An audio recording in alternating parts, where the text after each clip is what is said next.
Hello, I am Scott McMahon with Bigger Truth Media. This is the Bigger Truth Podcast. We are live right now on Facebook, YouTube, Twitter, X, and I think Instagram. I'm still figuring out Instagram. I'm too old for Instagram, but I'm figuring it out. And we will be, the replay will be available on the Substack. That's biggertruth.substack.com. I rely entirely upon my subscribers for my income to support what I'm doing. And this is definitely a full-time pursuit. I've been on the phone today with several different whistleblowers and just gathering information. And there's just so many stories that need to be told. And one of them is what today's is all about. And this is not just about Arizona, although it is about Arizona. In so many states, the state parties are struggling financially. And so we're going to talk about finances. Sheila was the previous AZGOP state treasurer. Mm-hmm. And you've been involved with the party for a long time. Yes, I have. And so I've really, really enjoyed getting to know you and talking with you. You have a wealth of knowledge and experience and in all kinds of things. And I would love to have you back on to talk about some more of the things, because I think that a lot of people would have enjoyed listening to a lot of our conversations. And so I hope to share that. But today we're going to talk about the finances, and we're going to try to I think this is going to be interesting. This isn't going to be like a budget committee meeting. Before we get started, really quickly, I just want to share this. This is a tweet from last week, this actually, she tweeted this just less than 2 hours ago. And this is from Carrie McQuiston, who was one of my guests last week. And she's from Oregon. She ran for governor of Oregon in 22. And it was a great show. And she and others have shared that show through the RNC. And this is what she said. We're hearing from the MAGA RNC members across the country who have seen the Bigger Truth interview with me and Marion County GOP. They're experiencing the same in their states. 1, tried and true conservatives attacked. 2, same time frame, same techniques, same verbiage, same patterns, same sketchy backgrounds, same manipulation of scripture as a weapon, same. 3, the result is infighting, chaos, and Republican Party ineffectiveness with no benefit and no harm ever done to Democrats. Actions speak louder than words. Across the nation, I haven't heard one RNC member who is connected, who doesn't believe these aren't either fake riot, federal assets, or CCP, Soros, Dem funded, or some combination. Play acting as America first when they are not. And that has been the overriding message of, behind all the podcasts that we've done, and is that this is a nationwide operation to infiltrate the grassroots, and it's a psychological operation that turns the grassroots into exactly what they despise, which is the destruction of the party and advancement of the left. And it's tragic. And so here we are. And this, it relates both, I think, directly and indirectly to this. In terms of what's happened, because part of the operation, and just if you're going to destroy the party, you're going to destroy the party's finances. And I've been wondering, especially about Arizona for some time. I don't think that, I think DeWitt was an interesting individual, and he did some things right and he did some things wrong. And we'll talk about that on both sides. But Sheila, I'd like to turn the mic over to you. Thank you. And if you could just kind of set the table for us about how, when you became the treasurer, what the state of the party was when you became the treasurer, and kind of take it from there. Mm-hmm. Well, I moved to Arizona in 2022, and I started as a PC in about 2010. And I became a PC about a year and a half after I moved here. I was LD 23, which is in Scottsdale. And I was not overly active, but I was active. I walked the neighborhood and became a precinct captain and all of those kind of things. And then a few years, well, about a year into me belonging to LD23, when we I tried to run to finish a term of the chairman at the request of a couple of people that were well known in the party. And I got beaten by by Jim O'Connor. And then a year later, I kind of got mad and said, well, you know, you cheated me with proxies. I'm going to try it again. So I tried it again. I failed again. And he got me again. He was good at it. And so I decided I would just not do that anymore. And I ended up running for MCRC, which was Maricopa County Treasurer, a position that I held for 4 years. And then I ran for first vice chair, won that. And then our treasurer left. And all of a sudden, everybody's looking at me going, are you going to take it back again? And so I ended up another treasurer again for the last 2 years at MCRC again, or about 18 months. And then I was asked by a couple of friends and fellow activists if I would run for the state treasurer. And I agreed to do that. And I won handedly. I was happy with that.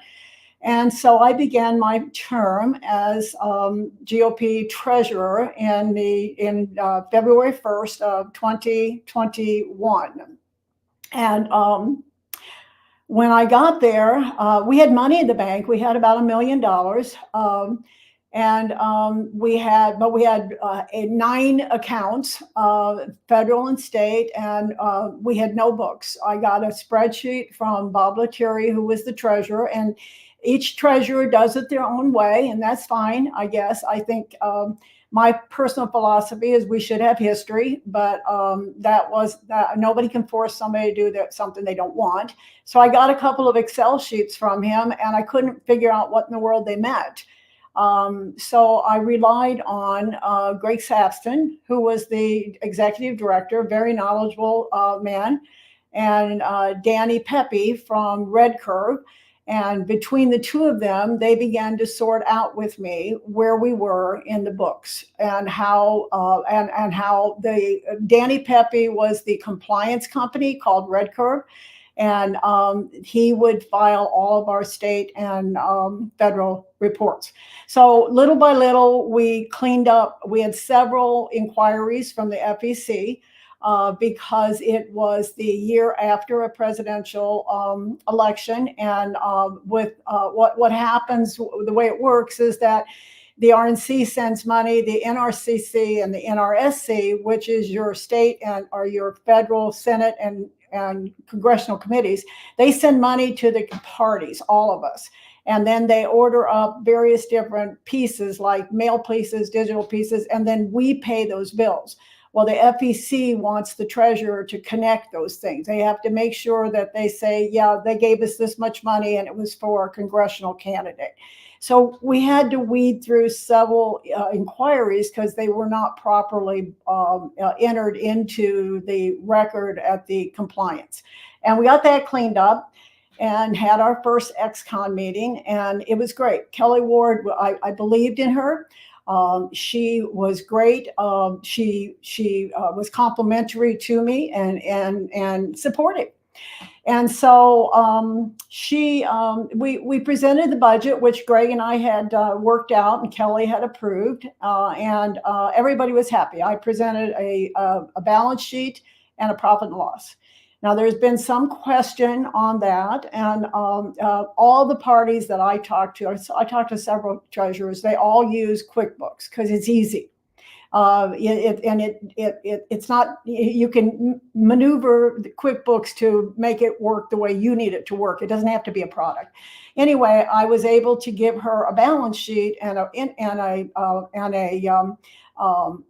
income statement to show her where the money was being spent and how much money came in and where the money was coming in from. And it was really, really open to me knowing everything. There was nobody, I never felt, in the first year I worked with Kelly, I never felt like I couldn't ask a question and I wasn't given an answer, or she avoided my answer, or she'd always say, Greg can give you anything you want, and he did.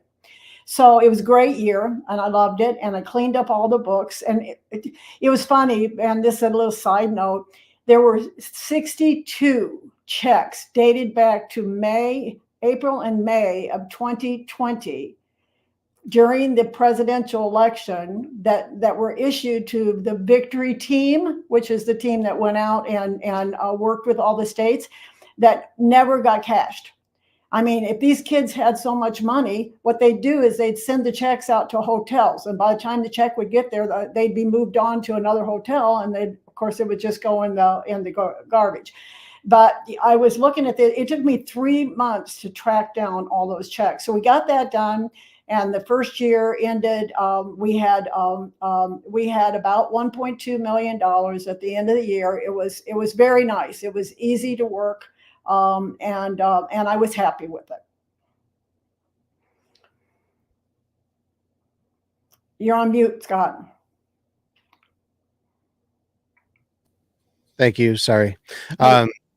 So thank you for that. Now, this right here is the Federal Election Commission website, and I will provide a link for this. And just to kind of support what you just said, I just want to look back at 2020. So this is the 2-year period. If you can't read it, I'll just kind of show you. This is the 2-year period from 2019 to 2020, which is the last presidential election cycle. And they had in that 2-year period $24,200,000 approximately in receipts. That's the amount of money that they received in donations. And then you look now at this cycle, and we are for 23-24, we are at just over $1 million so far. And so that's 5 quarters into 5 out of 8 quarters into this, really 5 out of 7, because the election's in the 3rd quarter. So at the end of the 3rd quarter. So we are we are not in a good position here. And this is not just Arizona. This is, Michigan is in a similar position. It's a lot better since Pete Hoekstra took over from Christina Caramo. He's raised many multiples of what Christina did in 11 months. But we're still, she saddled us with that. And a lot of what we've seen too is problems with the FEC, here in Michigan, the filings were late, and there were problems, and it's just that there are a lot of issues. A couple comments here. Sherry says, "Thank you for standing up for conservatives. Arizona is red but corrupt." Thank you, Sherry.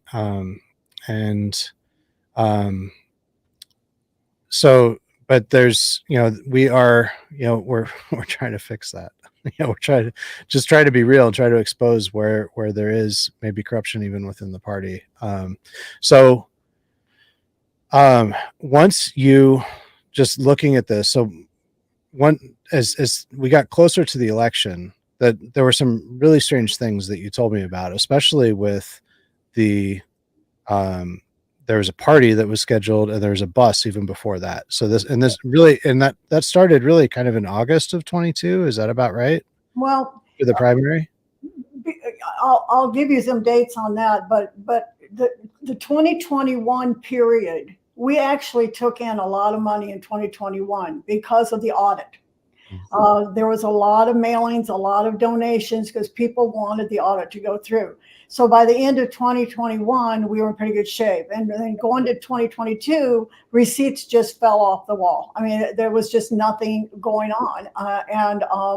Although Kelly's a pretty good, Chairman Ward is a pretty good fundraiser, things did dry up, and we were struggling, or she was struggling. She was the fundraiser, and pretty much that was her job. But as we went through the summer, there was a lot of discomfort amongst a lot of our activists, because it seemed that we were not being fair to all the primary candidates. We were zeroing in on the candidates that Chairman Ward wanted to support, and those were, it was Kari Lake and Blake Masters and Abe Havidan. And these were the ones that were really in front and center. And so we went along, and the disgruntled, money-wise, we weren't getting a really nice flow of money like we normally would. And the governor's race was very, very important. So about there was nothing that we met every Thursday morning as an executive board. There were like 6 of us, and Chairman Ward, myself, Von Cahill, who was the secretary, Nate Jackson, Jill Norgard, and Gina Swoboda. And at those meetings, we would talk about, there was a lot of conversation at different times about where we were with money as we got into that third quarter. But none of us had any idea about the election party or the bus until October. I questioned myself because it seems like, how could they have spent that much money that fast? But so I went back and I looked at the last September, October, November, and December's financial statements. And there was nothing in September for a bus or a party. And there was a lot in October, and there was a ton in November after the party. All the bills came in. So it was $328,000 for the party. And I remember making a comment to Von Cahill about, we only spent $20,000 or $35,000 for a room at the Sheraton downtown Phoenix to see the returns come in. And I laughingly said, well, COVID did it again. I said, I'm just writing a check for sending a wire for $35,000 to the McCormick Ranch, where they're going to have this, this watch party, which is what we all thought it was. And it's probably going to cost us $50,000, $75,000, $100,000, given COVID and the price increases. Well, that would have been great if it had been $100,000. But then we found out that they practically leased the entire McCormick Ranch, which is a very high-end center of Scottsdale resort. At one point, I got a $3,400 bill for balloons, and there was bike racks that were wrapped in black for crowd control. And I mean, it was just crazy. Remote parking, buses to bring people over. And by the time it was all done, it was crazy. And the bus, we didn't know about the bus until early October. And the bus, all of a sudden, we were renting a bus out of Washington, and we were wrapping it with, with the pictures on it of Carrie, Abe, and Blake. And there was a $86,000, I think, for a production company to go out in front of the bus as it went up and down the highway 3 days before the election. So that was over $200,000. So $86,000 spent on a production company 3 days before the election. It was. What's that gonna do?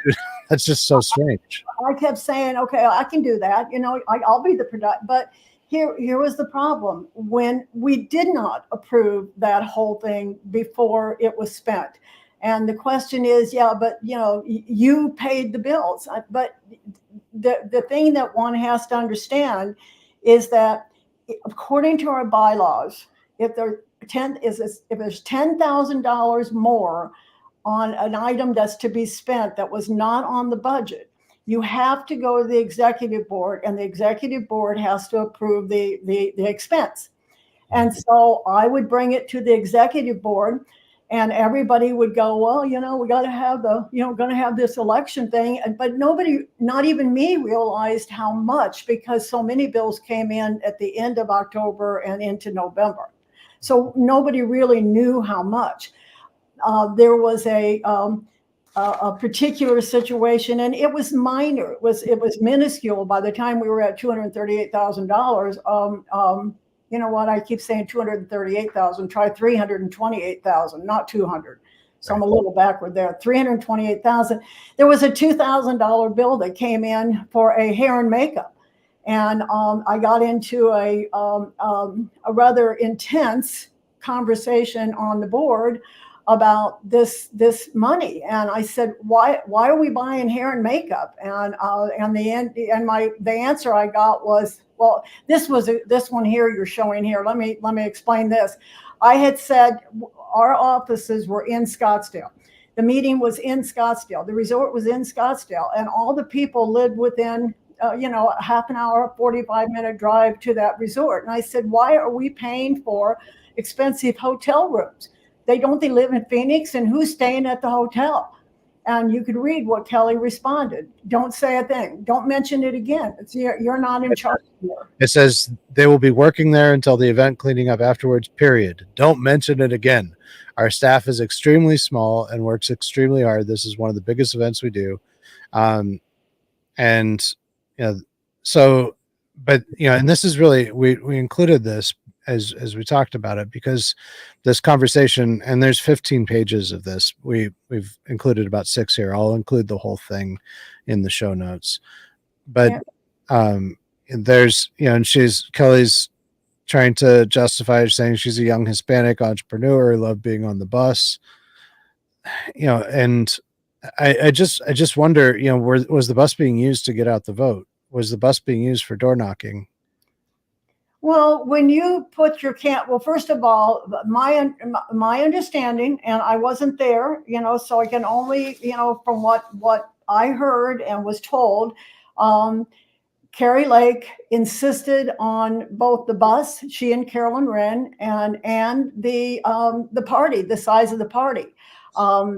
Did Kelly Ward say no, no, no? I don't know. I wasn't there to hear what they talked about, but my understanding from several sources is that's where the pressure started coming in. They wanted the media. They wanted worldwide media is basically what this was all about. The hair and makeup, they had all the cameras, all of the news stations, and it was supposed to be, all of these interviews and all of that. And the funny thing is that if you read on here, it says that she believed that conservatives were less than human, or she got to know them as human beings. Right. Yvonne Cahill responded with, she didn't think our candidates were human beings. Right.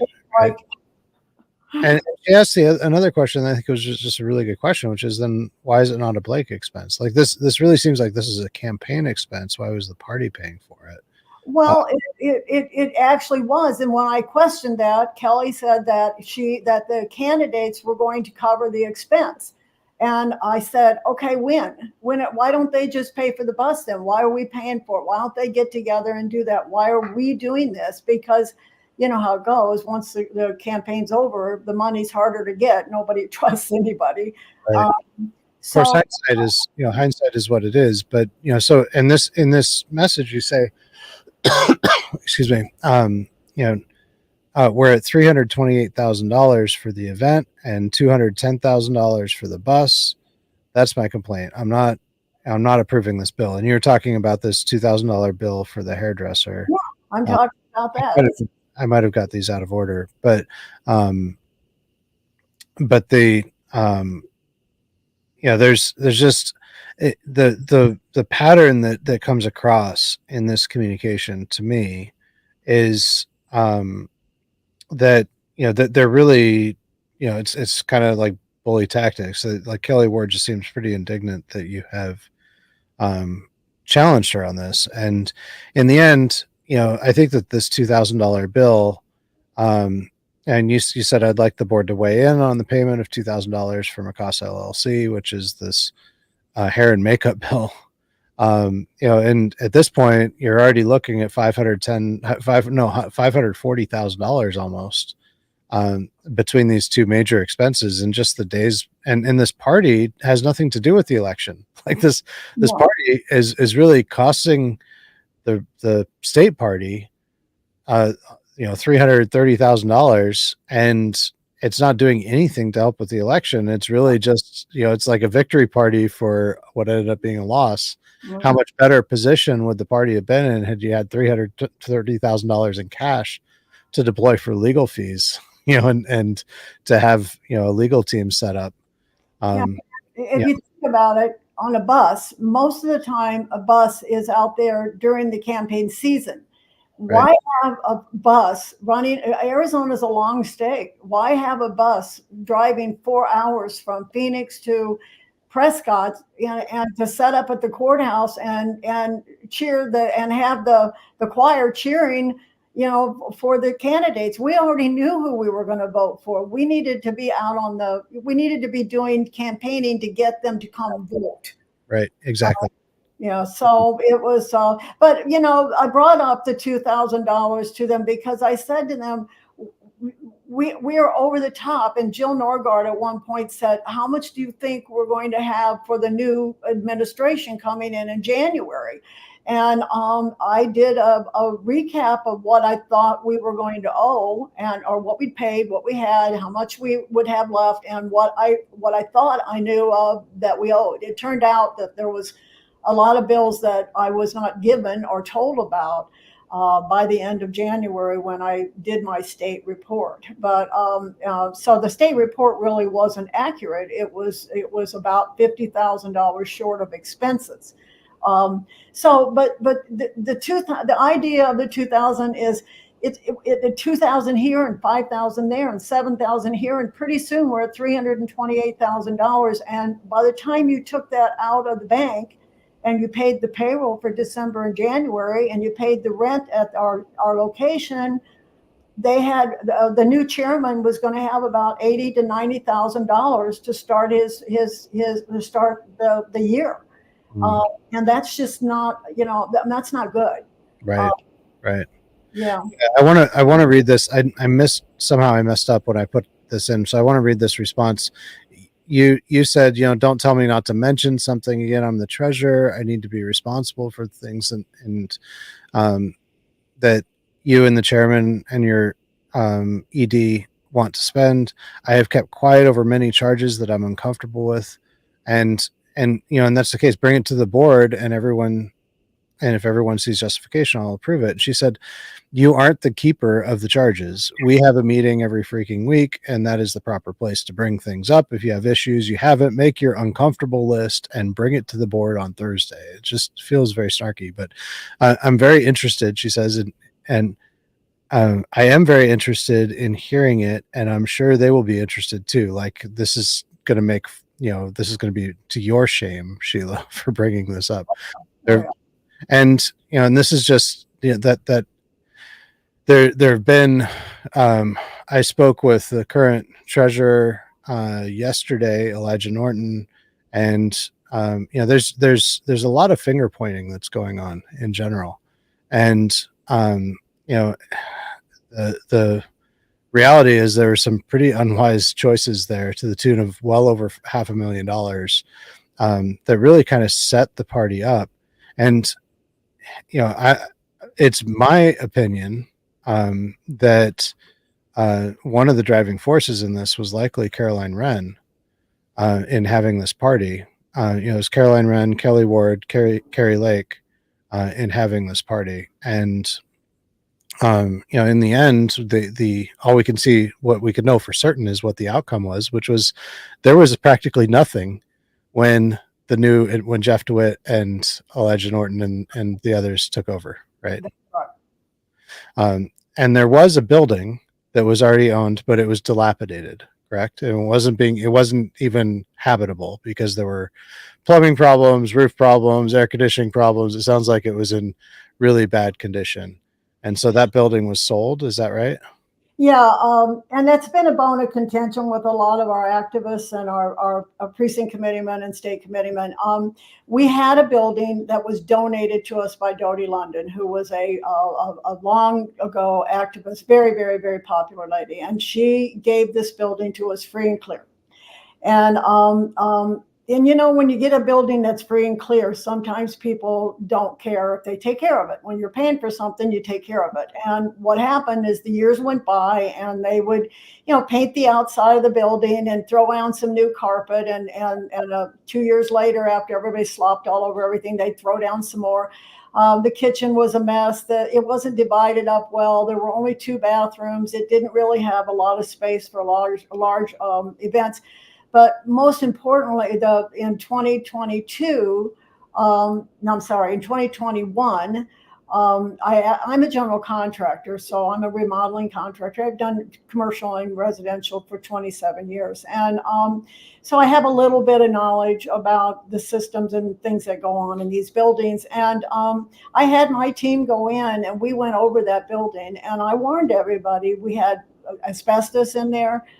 We had the roof was very bad. The air conditioners were 5 air conditioners. They just kept adding a smaller air conditioner onto a bigger one. It was just a craziness on the roof.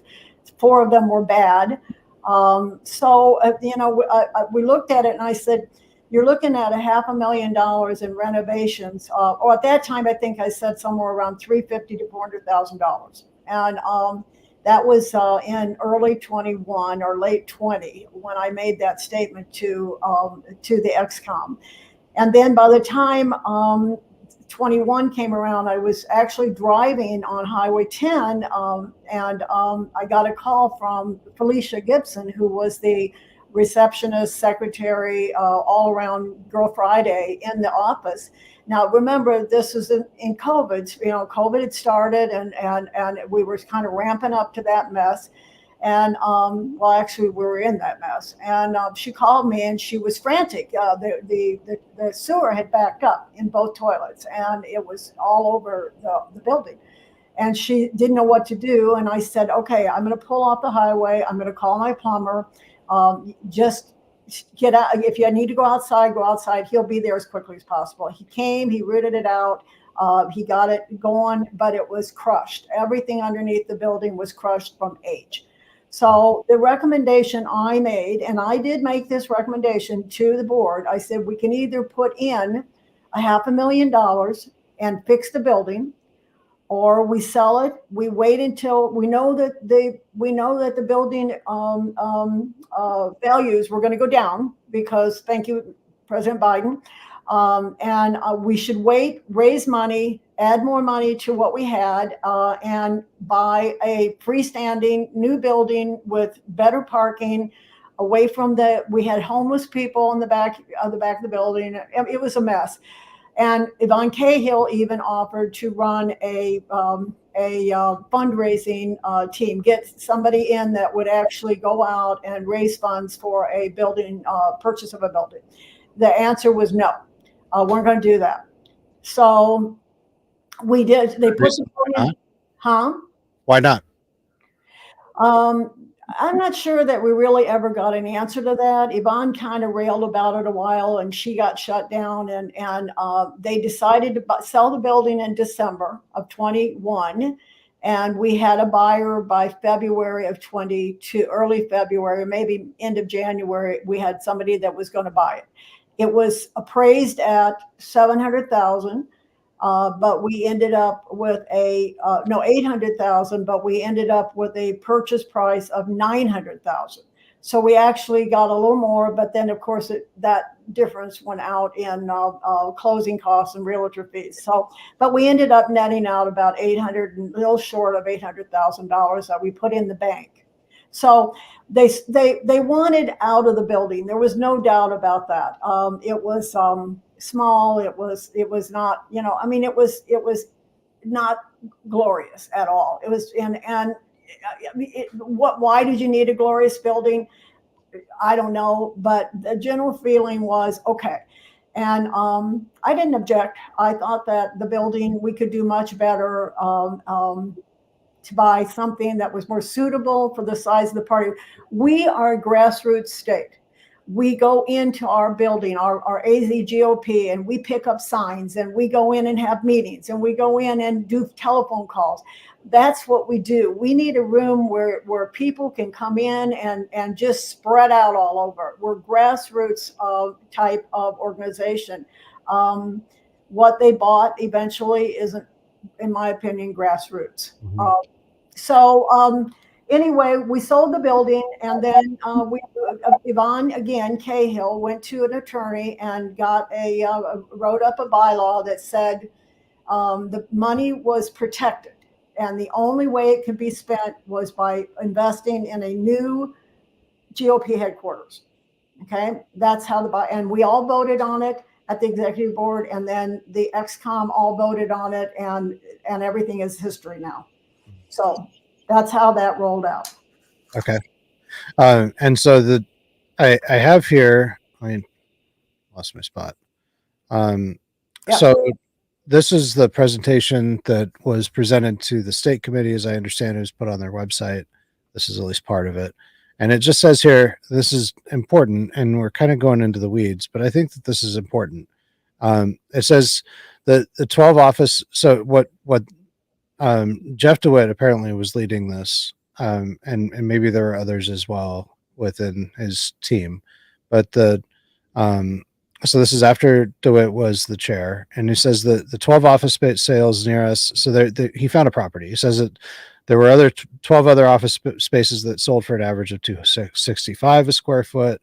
The one that the one that he'd already selected to buy was 152 a square foot. And the selling price was 1.9 million. And apparently there was going to be a seller carry, so the seller was going to be the bank instead of a bank.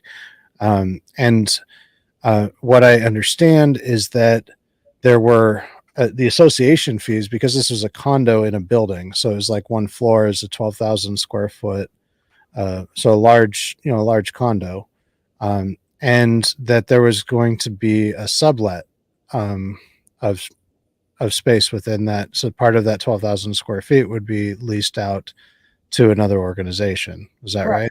That's correct. His hope was that he could lease out half of the building to other conservative organizations. Yes. And that's kind of what he's laying out here. He's saying, a new office would have, these are the expenses. One thing that's noteworthy here is it says the electrical expenses was $243 for a 12,000 square foot office. It turns out that was actually based on it being vacant. That was based on vacant space. I was told the other day that it had like gone over the top, but we all know from our own electric bills, that happened. Right. And so, that we're estimating total expenses of 13,500. But that ended up being really low. And then they're saying that they're going to get 12,300 in rental income. And I want to skip forward without getting too much into the weeds on this. I want to go back to this FEC filing, because what happened after I'm going to go. So here we are on 21, 22, and I'm going to go at the expenses, and I'm going to do it this way rather than having screenshots, because you can see, anyone can do this research. It's not that complicated. So we're just looking at, this is the whole list of expenses for 2020. Let's see. I'm just going to go back to 2022, and you can see just right at the top, there's all these payroll expenses right here. So payroll taxes, all these payroll expenses. Right. And then I'm going to go back to, and you can coach me on this, Sheila. You're way more adept at this than I am.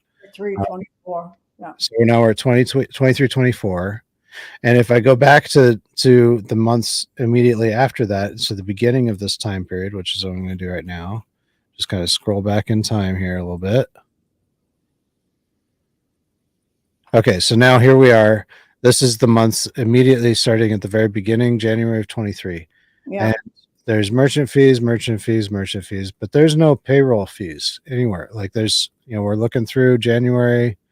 Now we're into March, still no payroll fees. And this is a question that not just you brought up, apparently many people on the state, executive committee were bringing up. Where's the payroll fees? Looking forward now, here we're in April, May, June, July, there's still no payroll fees. So then if we go to it's going to take me just a second. I'll just summarize it. When we went to the because there's two filings, and this is complicated. So there's the FEC, which is this FEC filings, and then there's the state filings. Cool. And we were doing this earlier, and we spent an hour and a half. Sheila and I spent an hour and a half going over this. on the state filings, there were payments. There were 3 payments made to an LLC that bought the building. So they ended up deciding to, the state committee, whatever they voted, I guess they followed DeWitt's lead. They bought the building, and it was a nice looking building and a nice, the picture of it looks really nice. And the building itself is all modern and, it looks pretty cool. But I agree with you that it doesn't necessarily look like it's grassroots. This is it's pretty hoity toity. It's pretty, fancy and modern, but I'm sure dated myself by saying that. but the, Me. but the, so they paid $600,000 down on this building, and that was the down payment. And then there were 3 payments that were made to the LLC that owned the building. Yeah. And those payments, it said on the code on the payment that it was for administrative and payroll. Yes. And there were only 3 payments that were made. It was just in the beginning of 2023, and then those payments just stopped. And so there's no more record in the state or the FEC filings of payroll. There's also no record of payments on the loans, which, there should be payments on the loans. When I talked to Elijah yesterday, he said, oh, well, they were paid, and it was paid through and marked in NetSuite. And one of the concerns that I've heard, not just from you, but from many people, is that there aren't the normal financial reports submitted to the XCOM, the executive committee. And he said, well, the reports are the FEC and the state filings. You can just go there and look and see everything yourself, which is what we just did. And so when you do that, like, where is it? So he emailed me it was an updated, what was it? It was a FEC filing. It was an FEC filing, but it was an updated filing. It wasn't like the original filing, right? So yeah. It was updated for the end of the year, for the last quarter, and it did show some payroll on there. It did. But it's still not reflected on the FEC website for some reason. So, the reality is we just don't know what's going on there. It's just it's reasonable to ask questions. But what, in that asking of questions, what we get, the response that we get from Elijah, and here's Elijah when he was running for treasurer. We'll skip that for now, but this is an email that he sent you just a couple days ago, and he sent me, this was last week. You told me about the email, but you didn't read it. You didn't read it to me, or you didn't give it to me, but Elijah actually gave it to me. And he says, please take notice that if you continue to propagate lies about me, I will take legal action against you, including but not limited to suing you for defamation. So, apparently, and he has a pattern of suing people that he doesn't like. But that threat just seems really strange, and it kind of says something, in my view, about his character. I do want to.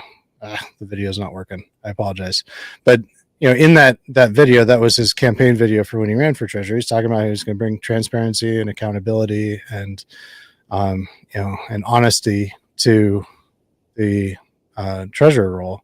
And I just don't know to what extent he's actually done that. I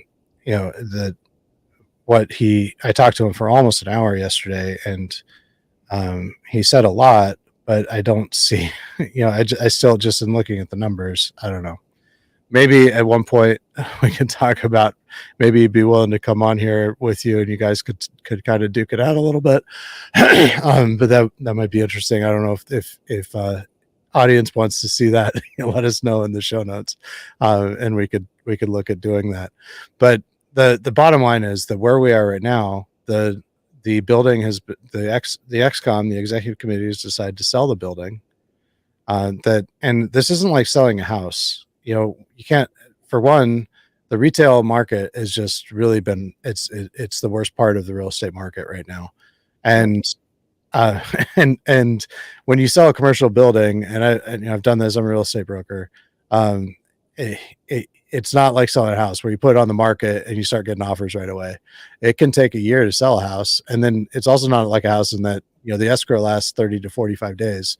With a commercial building, it can last 6 months or more just to sell it. So, I mean, the the selling process on this condo could last a very long time. And Gina Swoboda and Elijah seem to think that it's going to make the party whole, but I don't know if that's really a realistic expectation. Time will tell. So there, I kind of just did a lot of exposition there. Is there anything that you'd like to add to that, Sheila? Well, most people don't understand the difference between the state and federal reports. And you can go to the state report by going to See the Money. Just type in See the Money in your browser, and it'll take you to the Secretary of State's in Arizona.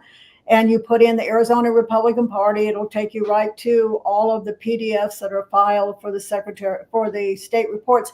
They're much easier to look at than the federal. The federal's difficult. It took me a while to be able to read that report. The federal report is on the FEC site, and I'll give Scott the links, and you can get them and click on them.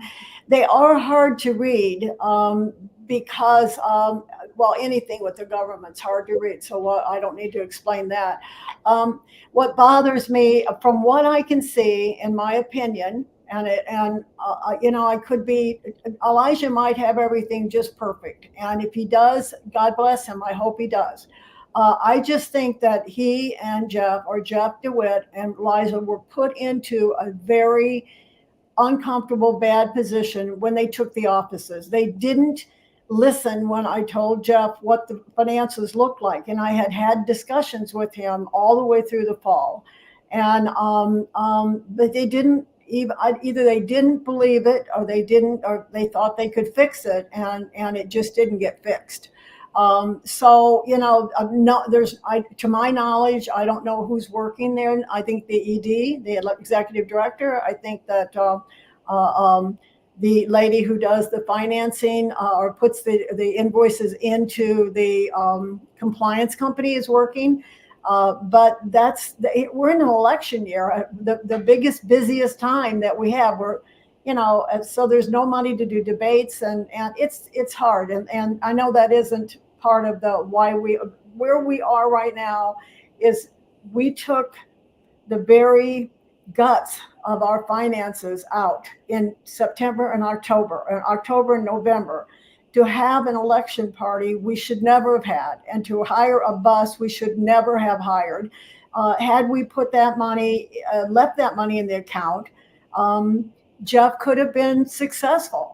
Had we raised more money during the year to buy a new building, it would have been a much better situation, and he would have had a chance at it. But that didn't happen, and we went into I gave Elijah a financial statement the day he picked up the records, and there was a total of $997,679 in the bank, and $790,000 of that was the building that wasn't supposed to be used.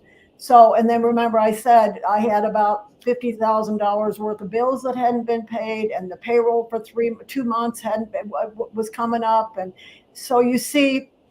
It was really, unless you went in and listened to what our situation was and had a plan. He had no plan to fix this, and his plan was, I don't want to be in North Scottsdale. It's outside the city. It's too much trouble. I want to be in the center of Phoenix, and so they bought the condominium, and that's where we are today. So right now, the party's paying interest on that, but they're not using it. Yeah, and a lot of people keep calling it rent. I even heard this from an ex-con member the other day, and I said, it is not rent. Here's what the reality is. It's $13,520 is what they estimated, but now that the electric is like 5 times that amount, it's $15,000 in amenities. That means it's the property taxes, the utilities, the reimbursement of all these things that they have to pay every single month. That $15,000 isn't going to go away for as long as they own that building. And so the income is coming out of a group that well, it's a Restoration of America, which is paying for a large section of the other side of the building. Which is Gina Swoboda's organization that she is That is, worked with. did work for them. My understanding. Started by and funded by Dick Uline, who actually is from Michigan. Yeah. And so, you know, this is, and he funded that with a $20 million grant. And then, so that was part of the reason why the building was bought in the first place, was because Gina had really promised that that rent would be paid. But there's no, the crazy thing about this is, in the state and FEC filings, there is no record at all of rent coming in. There's no record of all of payments being made, how that money was, that those 3 payments only totaled about $50,000. 1 year's worth of payments there at $15,000 a month would be what, $180,000 or so. And so, you know, it wasn't even a third of the year's payments. And so, you know, how far are they actually behind now? And they're making, you know, it's just so many unanswered questions that aren't being answered. And, you know, where Elijah campaigned on transparency and honesty, you know, I think it would be good for there to be a little bit more transparency and honesty there about, you know, how this is. You also have to remember there's $6,700 of interest on the $1.3 million loan that's being held by the guy who owned the property before Jeff bought it. Right. So that's $6,700 is added to it. And again, if that's not been paid since they took the building 11 months ago, well, that's another $77,000.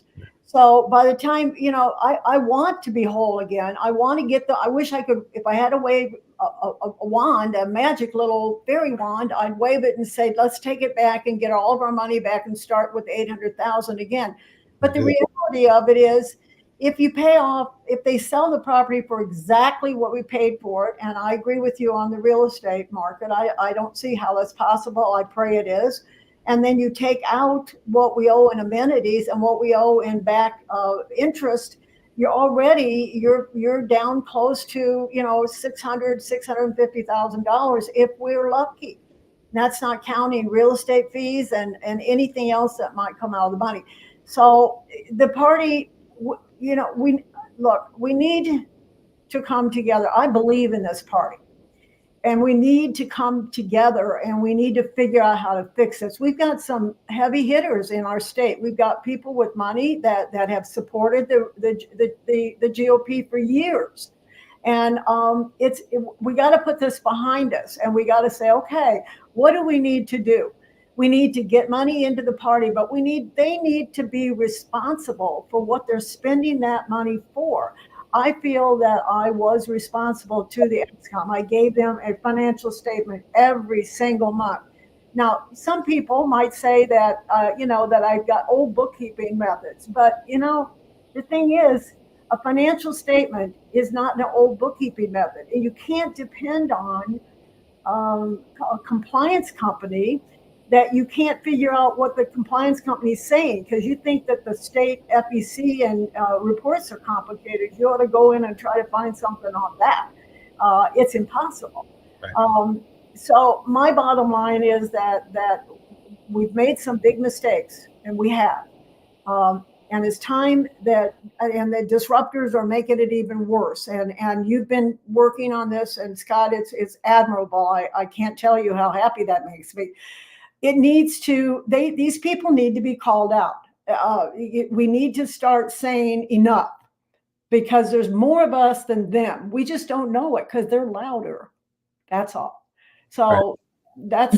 That's my story. Yeah. And I don't know if, you know, if Elijah is connected with the disruptors directly. I do know that as far as his background, you know, most people have told me that he's not connected with, you know, like the Jim O'Connors and the Shelby Bushes and the Steve Daniels and those people. And, you know, I do have a video of a John Birch Society meeting that Steve Daniels and Dan McCarthy were sitting across the table from Elijah Norton, in 2021. But that doesn't necessarily mean that they're connected.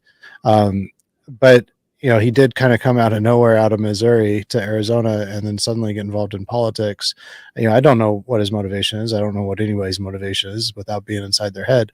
But there and the as you've described, the bad decisions that have been made, financial decisions for the party, started before he got there, for sure. Yeah.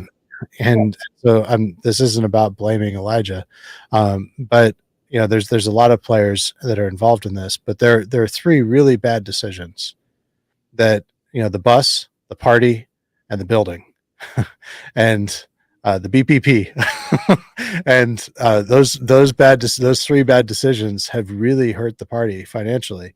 Yeah. But on top of that, the bigger issue is that the funds just aren't coming in, and that is not all. That's generally considered the chair's primary responsibility is fundraising, but it's not all on the chair either. No, it is not. There's a lot of cultural causes and psychological causes, and I think that the psychological operation that I've been studying and researching is related to it. And I can point to Charlie Kirk going repeatedly, and not just Charlie Kirk, but a lot of the podcaster network that's associated with Flynn and Steve Bannon starting in 2020 really was telling people, don't donate to the Republican Party. They're corrupt. They're terrible. Don't donate to them. And instead, Charlie Kirk was saying, donate to Turning Point Action, and we'll do what the party is not doing. And now we're looking at, and we need Turning Point in this election cycle. I'm not saying that Turning Point is bad, but I personally would rather the funds be in the Republican Party, where the people have a voice in how it's used. And at least to some extent, we have no ability to hold Turning Point accountable. It's a private organization, and they have more money than all the state parties combined. Yeah. And to me, that's just a source of concern. So it definitely is. I listen, I have a great deal of respect for Turning Point. Of it, my granddaughter was in there, worked for them, goes with all the kids. She grew up a lot, and she grew up in a healthy way with Turning Point. Turning Point Action is a 501c4. It goes out and does political activities, and that's fine too. But the state party, at one point in time, the MCRC had a $20 a month donation, or maybe it's $10 a month, but we tried to get everybody to do just $10 a month. Well, if every 3,000 people in Maricopa County that were PCs would do $10 a month, we would have been funded. But in spite of that, we had great funds in MCRC. We did it the right way. We did it with Lincoln Day Luncheon. We did it with a fall party. We did it with Keep It Red events that Lisa Gray came up with. There were some very good, heartwarming, happy people. I see the videos at the LDs, and I'm getting off track here, and I know I am, but I see the videos at the LDs, and I see this fighting and screaming and pounding on things. None of us ever did that. Did we disagree? Yeah, but I got to tell you, LD 23 didn't do that until Jim O'Connor came along, and that was it. There's a lot of story to be told about that. Yeah, there is, and Jim O'Connor is very central, and I think that's a story that I think definitely needs to be told. So hopefully we can get back together, because you have a lot of information and direct experience with Jim O'Connor that more than most, because you've been working with and dealing with him since 2010. 17 years. Yeah. So even longer. So Sheila, thank you so much. How can people, if they want to get in touch with you, are you on social media or anything? Or I'm not a big social media person, but I am on X, and I do have a Facebook account. And you can reach me at Sheila the number 4 az.com. That's my email, and I'm more than happy to respond to anything. We got to make it better, and we can't. We have in the past. We've been here before. I just talked to a woman who was involved under Governor Meacham, And it was a low point in Arizona's political life, but we came back. And we had other low points, but we came back and we had strong leaders, and we can do that again. But you got to have the right meaning and the right motivation to make it work. Yeah. And it really takes all of us, just getting out there and doing what needs to be done to win elections, and, this isn't just like, can we get together and hold hands and sing Kumbaya? It's, there is one group that is doing the fighting, that's responsible for all the infighting. They need to stop. We need to, it's a hard solution, but and it takes time. Really the best solution is the electoral solution, and getting enough precinct delegates that are responsible and logical to replace the problem ones. Yes. So, thank you. So that is always the message. Get out there, become a precinct delegate. I believe there may still be time to be a write-in, but you could also be appointed.